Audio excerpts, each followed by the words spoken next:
आप लोग जब कंपनी को जांचते हैं ना, कुछ लोग नए आते हैं ना, तो मुझे कई बार हंसी आती है, सर ये कंपनी कैसी है, सर इसका बिजनेस कैसा है, सर ये कंपनी भाग तो नहीं जाएगी, सर ये कंपनी क्या है। मैं इसके बारे में भी बता दूं आप लोगों को। क्राइम ब्रांच में था, मैं स्टाफ ऑफिसर था मिस्टर रंजीत नारायण का, स्पेशल सीपी क्राइम थे वो, स्पेशल सीपी क्राइम थे। बाद में उनकी भी बताऊंगा मैं कहानी।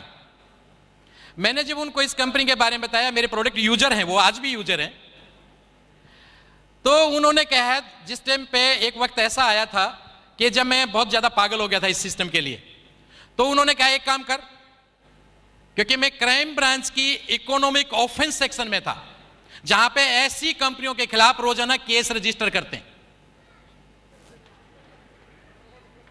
इकोनॉमिक ऑफेंस सेक्शन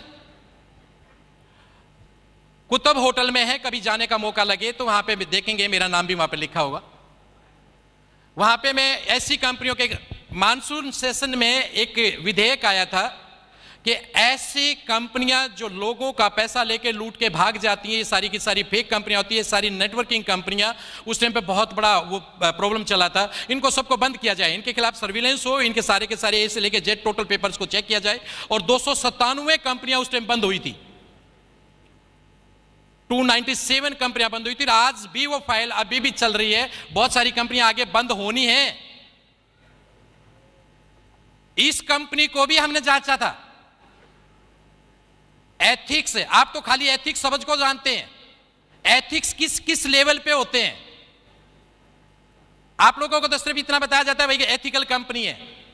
एथिक्स एक तरीके से नहीं होते, उसके हर एंगल से जांचा जाता है। गवर्नमेंट रूल को देखा जाता है, पॉलिसीज को देखा जाता है, इंडस्ट्री को देखा जाता है, उस कंपनी के उसको पॉलिसी को देखा जाता है, उसके प्रोडक्ट की ऑथेंटिसिटी को देखा जाता है। उसके 12 एंगल से हम उसको जांचते हैं, पूरे 12 एंगल से उसकी कंप्लेंट्स को जांचते हैं, इसके कंपनी के खिलाफ कंप्लेंट कितनी है, ऊपर से लेकर नीचे तक सब कंपनियों के नाम थे। एक डिपार्टमेंट आपके देश में ऐसा है जिसके कोई ऑडिट नहीं होता, एक ऑफिस ऐसा है आपके देश में जिसका कोई ऑडिट नहीं होता, जिसके खिलाफ कोई कंप्लेंट नहीं होता। कौन सा बताओ? नो नो नो नो, उसका कोई ऑडिट ही नहीं होता, बताइए। नो, राष्ट्रपति भवन। राष्ट्रपति भवन का कभी कोई ऑडिट नहीं होता, उसके खिलाफ भी कंप्लेंट है, लेकिन एक कंपनी के खिलाफ कंप्लेंट नहीं है, वो है फॉरएवर लिविंग प्रोडक्ट।